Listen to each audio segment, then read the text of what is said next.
warahmatullahi wabarakatuh.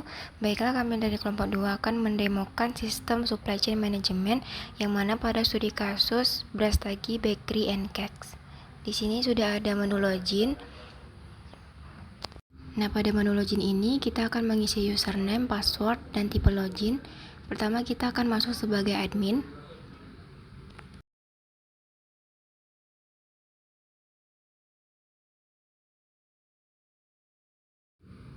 Dan setelah itu tampak halaman dari menu admin.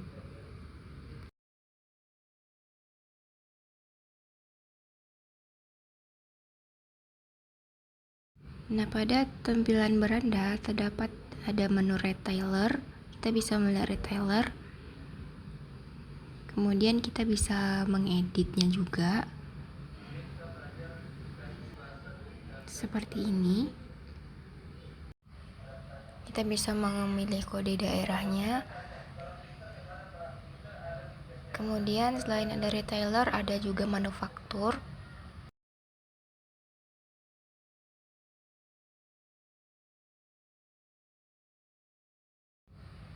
Sama seperti retailer, kita bisa mengubah dan melihat manufaktur. Di sini terdapat nama, email, nomor telepon, dan username-nya. Untuk selanjutnya kita bisa melihat distributor, bisa mengeditnya juga. Kemudian ke produk, kita bisa melihat produk yang tersedia.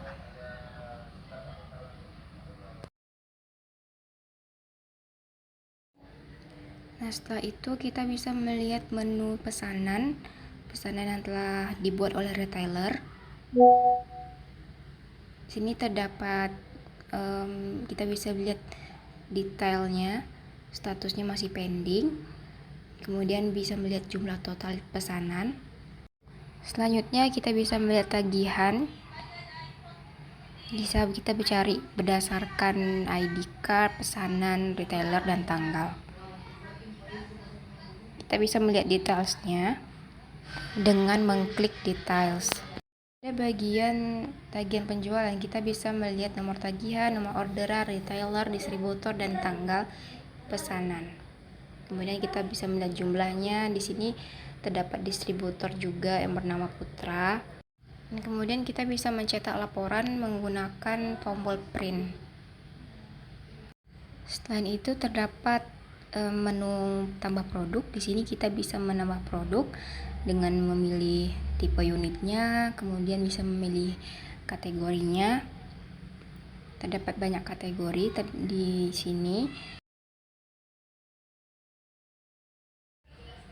Kemudian kita bisa menambah retailer dengan mengisi username, password, kode daerah, nomor telepon, email, dan alamat. Kemudian kita bisa menambah manufaktur dengan menginput nama, email, nomor telepon, username, dan password.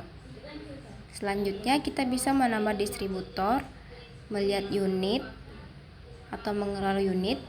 Kemudian kita bisa mengolah kategori makanan atau pesanan. Di sini kita bisa menambah kategori dengan mengklik add kategori. Dan terdapat nama untuk menginput nama kategori dan detailnya. Kemudian kita bisa mengelola lokasi atau daerah. Caranya dengan menginput nama daerah dan kode daerah. Kemudian terakhir pada menu beranda admin terdapat edit profil admin, yaitu dengan mengganti password dengan password lama, kemudian password baru, kemudian terakhir konfirmasi password. Nah, selanjutnya kita akan kembali login, tetapi kita masuk sebagai manufaktur. Nah, berikut tampilan beranda pada menu manufaktur. Terdapat profil saya dan pesanan terbaru dari retailer. Pada halaman manufaktur kita bisa mengedit profil dengan menginput nama, email, nomor telepon. Kemudian kita bisa menambah produk. Di sini kita bisa menginput nama produk, harga, kemudian tipe unitnya, kategori, manajemen stok, dan deskripsi dari produk tersebut.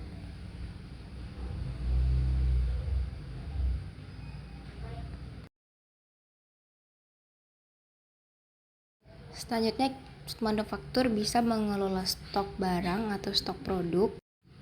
Nah, di sini kita bisa mengupdate stok yang ada. Selanjutnya, kita bisa mengelola kategori produk dengan menambah kategori. Pada menu manufaktur, kita bisa juga melihat retailer. Kemudian kita bisa melihat daftar distributor. Selanjutnya, kita bisa melihat produk dan kita bisa mengeditnya. Terakhir, kita bisa melihat tagihan. Kita bisa mengecek tagihan melalui details. Nah, di sini tersedia nomor tagihannya, nomor pesanannya, retailer, distributor, dan tanggal. Nah, jika ingin mencetak laporan atau tagihan, kita bisa mengklik print. Selanjutnya, kita masuk ke menu login untuk retailers. Seperti ini tampilan dari menu beranda retailer. Nah, di sini kita bisa mengedit profil dari retailer dengan menginput nomor telepon, email, dan alamat.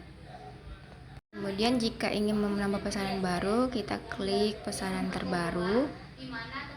Caranya dengan mengisi kuantitas. Di sini saya akan menggunakan kuantitas 1,00.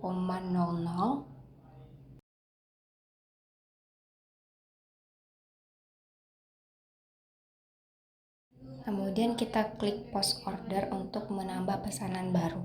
Nah, di sini terdapat daftar pesanan yang telah di approve atau di not approve. Di sini kita bisa mencari pesanan terbaru dengan berdasarkan ID, tanggal, status, dan persetujuan. Kemudian jika ingin lebih jelasnya, kita bisa mengklik detail. Di sini jelas ada status dan tanggal, kemudian jumlah pesanan yang dipesan. Selanjutnya kita bisa mengklik produk untuk melihat produk, kemudian mengklik pesanan saya untuk melihat pesanan yang telah dipesan. Dan fitur terakhir pada halaman retailer yaitu tagihan saya, kita bisa melihat tagihan yang telah kita pesan. Dan lebih jelasnya kita bisa mengklik details, yaitu details tentang faktur penjualan. Demikianlah penjelasan tentang sistem informasi supply chain management pada studi kasus Brastagi Bakery and Cakes. Selanjutnya yaitu penerapan metode FIFO atau first in first out pada aplikasi supply chain management untuk toko roti. Penerapan metode FIFO itu sangat penting dalam mengelola persediaan roti secara efisien dan menjaga kualitas produk yang segar. Adapun langkah-langkah dalam menerapkan metode FIFO pada supply chain management untuk toko roti adalah: yang pertama, ada penataan persediaan, yaitu penting untuk mengatur persediaan roti dengan urutan FIFO di area penyimpanan atau rak toko, dengan memastikan roti yang baru diproduksi atau baru datang ditempatkan di bagian belakang, sementara roti yang lebih lama ditempatkan di bagian depan untuk diprioritaskan penjualannya. Selanjutnya yaitu pengelolaan pesanan.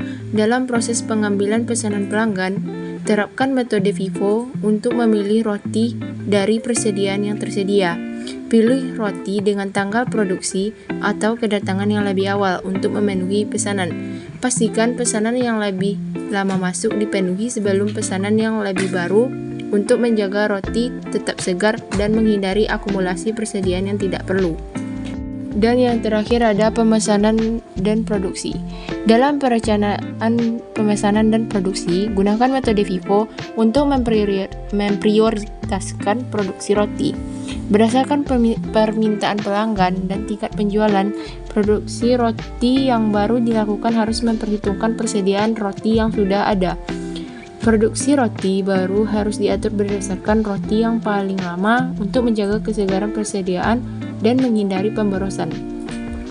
Dengan menerapkan metode FIFO dalam SCM untuk roti, dapat memastikan persediaan roti tetap segar, mengurangi resiko pemborosan atau kerusakan produk, memenuhi permintaan pelanggan dengan lebih baik, dan meningkatkan efisiensi operasional toko roti